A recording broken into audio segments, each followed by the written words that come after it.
Salut tout le monde, une petite vidéo pour vous partager, vous donner un peu de mes nouvelles. Ça fait quasiment un mois que je suis aux States maintenant et donc je voulais voilà, vous partager deux trois trucs que je vis, notamment parce que je suis entré dans cette phase un peu de choc culturel ces derniers temps.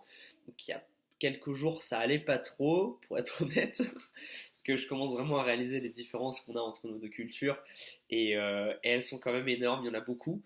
Et donc ça a été un peu difficile pour moi, mais maintenant ça va beaucoup mieux et Dieu m'a vraiment témoigné de sa bonté, surtout hier. Donc hier pour moi c'est lundi.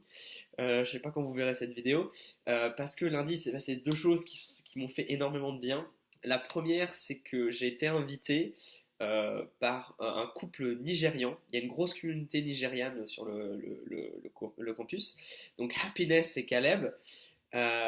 Et c'était trop bien parce que c'était des étrangers et pouvoir parler avec d'autres étrangers de nos manières dont on vit les choses, de pouvoir s'encourager par rapport à ça, c'était génial.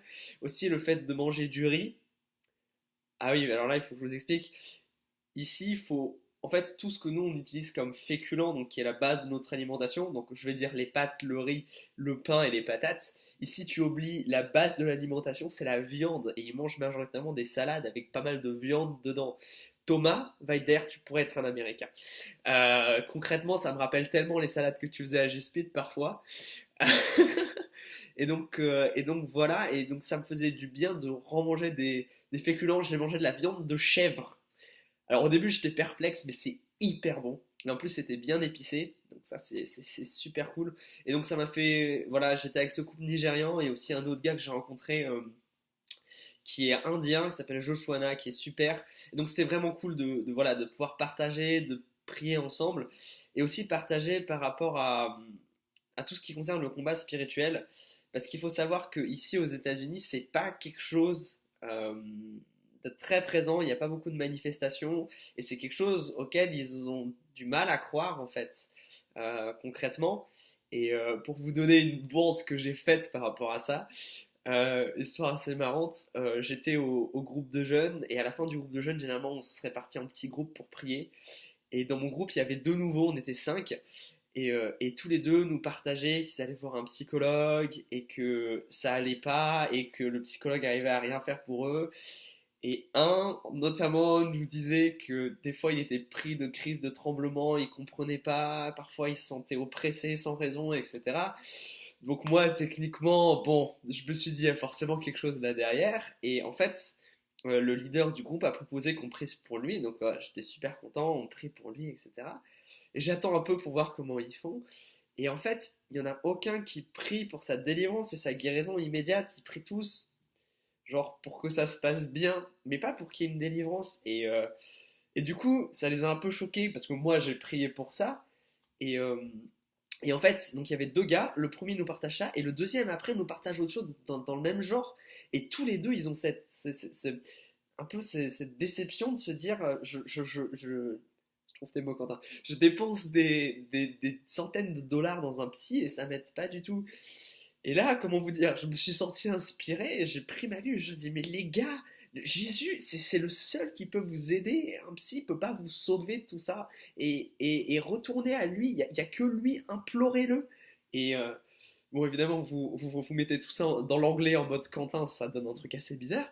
Sauf que ça, c'est beaucoup trop direct pour eux. Et donc, c'était tous en train de regarder leurs pieds, ils étaient mal à l'aise. Et j'ai totalement gaffé sur ça, donc j'ai dû un peu m'expliquer par la suite. Mais vraiment, ce combat spirituel, même quotidien, c'est pas quelque chose euh, où ils sont à l'aise avec. J'allais dire comfortable. Où ils sont vraiment pas à l'aise avec ça. Et donc, c'était vraiment quelque chose. Et donc, en fait, le fait de pouvoir parler de ça avec ces gens-là, c'était quelque chose. Mais c'est pas une notion qui est très présente dans la culture. Et, euh, et du coup, en fait, ça m'a fait du bien parce que, pour vous raconter l'autre histoire, c'est que généralement, j'ai plutôt des cours le matin et l'après-midi, je travaille à la BU. Et là, j'avais fini mon boulot. Et en fait, c'est surtout que j'avais plus de batterie sur mon ordi et que j'avais oublié mon adaptateur à la maison. Donc, bon, je peux plus trop bosser. Donc, en fait, j'essaye d'appeler la famille chez qui je vis parce qu'ils sont géniaux, ils m'amènent et ils me cherchent à l'école. Et là, ils peuvent pas. Ils peuvent pas. Et du coup, moi, qu'est-ce que je fais? Bah, je sais pas trop. Et là, à ce moment-là, il y a un des gars que j'ai rencontré le jour de l'intégration, qui est pas avec moi en classe, et qui me croit à ce moment-là, qui fait Hey, Quentin, qu'est-ce que tu fais, etc. On parle vite fait. Il me dit moi, je vais à un groupe de prière qui se réunit maintenant, est-ce que tu veux venir avec moi? Je fais bah écoute, j'ai rien à faire là, du coup, ils me répondent pas, bah je viens avec toi. Et du coup, on y va, et on était un petit groupe de 6 personnes à prier pour la fac. Et mais c'était pas de la prière à 2 balles. C'est ça que j'aimais, quoi. Des gens vraiment qui avaient à cœur de prier. On a prié de manière spécifique pour des sujets, et ça m'a fait du bien parce que j'ai ressenti une vraie communion spirituelle. Et en fait, une des choses qui fait que vraiment ça se passe bien pour moi, et que je tiens le coup, c'est maintenant ce groupe-là auquel je vais essayer d'aller régulièrement, et l'église. L'église, ça me permet vraiment de respirer parce que c'est vraiment le moment où je me sens en phase avec eux, en fait. Parce que si vous voulez, comme je suis déjà quelqu'un d'extrêmement direct et que les Américains ont beaucoup de mal avec la confrontation, ça pose beaucoup de problèmes en termes de communication. J'arrive pas forcément à leur parler de manière concrète, de manière pertinente, je veux dire. Euh, et ça me cause des petits problèmes, notamment avec un de mes professeurs, où je pense que dans mes questions que je lui ai posées à la fin du cours, il a plus senti ça comme genre je défie son autorité intellectuelle, genre je le challenge pour voir ce qu'il sait vraiment, alors que pas du tout. Mais du coup voilà, c'est un petit peu problématique. Vous pouvez prier pour ça, notamment parce que dans mes cours d'évangélisation, j'ai pour objectif d'aller partager l'évangile avec 2 personnes. J'ai un rapport à faire sur ça, donc il faut bien que j'arrive à leur parler. Euh, donc voilà, donc ça c'est vraiment gloire à Dieu, c'est vraiment trop bien. Et voilà, j'aimerais juste vous parler un peu de mes cours pour que vous sachiez un peu ce que je fais. Donc le lundi, j'ai un cours d'éthique. Donc c'est assez intéressant. On voit d'abord tout ce qui est les théories, différentes théories éthiques, et là on va entrer dans la phase où on va s'attaquer à des sujets spécifiques. La semaine prochaine, je vais voir euh, l'avortement, voilà, c'est ça, l'avortement. Je vais voir la guerre, la peine de mort, plein de sujets comme ça. Et, et donc c'est un cours qui est assez intéressant. Euh, Après, je vais avoir aussi, donc le lendemain, donc aujourd'hui, j'ai un cours de nuit en fait, de 18h à 21h30. J'ai une introduction au Nouveau Testament, et c'est un cours qui est juste, mais absolument génial. Pour vous dire un peu ce qu'on fait dedans, là on a fait toute une partie sur l'authenticité des Écritures et en quoi on peut avoir une pleine confiance dans les Écritures. Et en fait, ça t'amène à réaliser qu'il n'y a aucun autre document ancien qui est aussi bien attesté. Et s'il y a bien une chose dont tu peux pas douter à propos de la Bible, c'est qu'elle a été retransmise de manière fidèle et de manière authentique. Et ça, c'est assez extraordinaire. C'est un cours vraiment qui aussi nous permet de comprendre, de nous donner un peu le contexte aussi historique et culturel pour comprendre un peu l'influence de tout ça dans les discours de Jésus, et, euh, et de comprendre pourquoi il utilise certaines images, etc.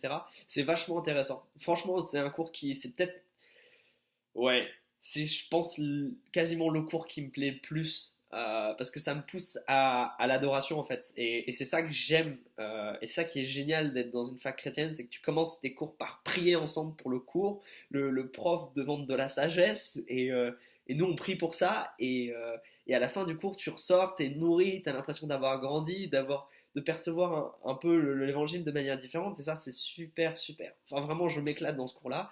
Et là, on est en train de voir toute la géographie d'Israël. Et c'est vraiment trop bien parce que dans ma tête, Israël, c'était vraiment montagneux, aride et sec. Et elle nous a montré plein de photos, la prof et tout. Et c'est extraordinaire comme il y a une biodiversité de ouf. Et du coup, le biologiste qui est en moi s'est réveillé à ce niveau-là. Donc c'est trop, trop, trop cool. C'est vraiment un cours qui me plaît. Après ça, j'ai mon cours de mission. Alors là, c'est le cours avec lequel j'ai un peu plus de mal. Donc c'est vraiment qu'est-ce que c'est qu'être missionnaire, qu'est-ce que ça implique. On a des lectures qui sont assez intéressantes. Parce que je vous rappelle que dans le système américain, le principe c'est que tu lises plein de bouquins avant d'arriver en cours. Avec lui, on a beaucoup, beaucoup de lectures. Des choses plus intéressantes que d'autres, je dirais. J'attends de voir avant d'émettre un vrai avis sur ce cours-là. Mais pour moi, la problématique de ce prof, c'est que, en fait, l'aspect positif, c'est qu'il nous amène bien à considérer la mission, qu'est-ce que ça implique. Ça, c'est assez génial. Prendre conscience de la réalité, c'est assez super de ce point de vue-là. Et ça m'aide vachement, moi aussi, qui arrive dans une nouvelle culture, en fait. On a un bouquin qui parle de l'adaptation culturelle, qui, moi, perso, d'un point de vue personnel, du coup, m'aide beaucoup.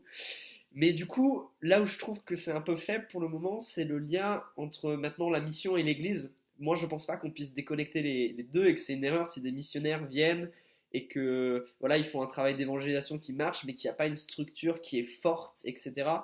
Et j'attends de voir s'il y a un volet implantation d'église là-dedans, parce que si on relie pas tout ça à l'église, pour moi, il y a un problème. Mais bon, ça c'est mon avis personnel. Et puis le dernier cours que j'affectionne aussi particulièrement, c'est le cours sur l'évangélisation. Alors, comment vous dire? C'est aussi vraiment un de mes cours préférés parce qu'il est pratique. Du coup, pour vous dire un peu ce qu'on a dû faire jusqu'à présent, là, pour après-demain, j'ai à écrire mon témoignage en 1 minute. Et c'est vachement intéressant, du coup. Euh, c'est une de leurs manières, laquelle ils veulent nous enseigner. Ah, ça se dit pas en français. Ils veulent nous apprendre un peu à partager comme ça, sous la forme d'une histoire d'1 minute, pour pas saouler les gens. Et on a vu aussi, et ça c'était vachement intéressant, pourquoi est-ce que Jésus il pose des questions tout le temps, genre quand les pharisiens ils lui posent une question, lui il répond par une question. Et en fait on a vu que c'est quelque chose qui est totalement juif et qu'on pouvait s'en inspirer pour notre évangélisation de tous les jours. Donc j'ai eu un quiz genre où je devais citer toutes les questions que je pouvais poser à quelqu'un pour le relancer ou pour introduire une conversion, des trucs comme ça. Et c'est vachement intéressant comme manière de penser parce que t'es plus dans genre je cherche le meilleur argument pour le convaincre d'un point de vue logique, mais l'idée c'est plus je cherche où est-ce que Dieu est déjà à l'œuvre dans sa vie pour lui montrer ça et le questionner lui sur sa vie en fait. Si vous voulez, le focus, non ça se dit pas, le truc qui est le plus important, il n'est pas placé sur moi, mon argumentation, moi, ma capacité à répondre, moi, mon apologétique, mais plus sur lui, quelle est sa vision du monde et comment il voit les choses et essayer de l'interroger pour lui faire peut-être voir qu'il y a des choses qui le dépassent et le faire questionner justement sur... et j'aime beaucoup cet aspect-là de ce que Dieu fait dans sa vie. Donc c'est super intéressant, mais encore une fois, et ça vous pouvez encore prier pour, j'ai encore du mal à m'adapter au système, le fait d'avoir beaucoup de lectures à faire avant, quelle est l'importance que ça prend, est-ce qu'il faut prendre beaucoup de notes. J'ai des cours, j'ai un cours par exemple, le cours d'éthique, où concrètement il faut compléter son cours avec le bouquin. Euh, Autant mon cours sur le Nouveau Testament, c'est vraiment des trucs en plus, et c'est tout, c'est toute cette partie histoire et contexte. Genre, c'est là où j'ai vu l'influence du monde grec le judaïsme, et c'est super intéressant. Mais vous voyez, c'est plus de la. Ça apporte un contour en fait, c'est pas le cœur de l'enseignement. Et donc, des fois, j'ai du mal à percevoir ça. On a beaucoup de devoirs, de trucs à rendre, de quiz à faire sur internet aussi. J'ai eu mon premier A, wouhou!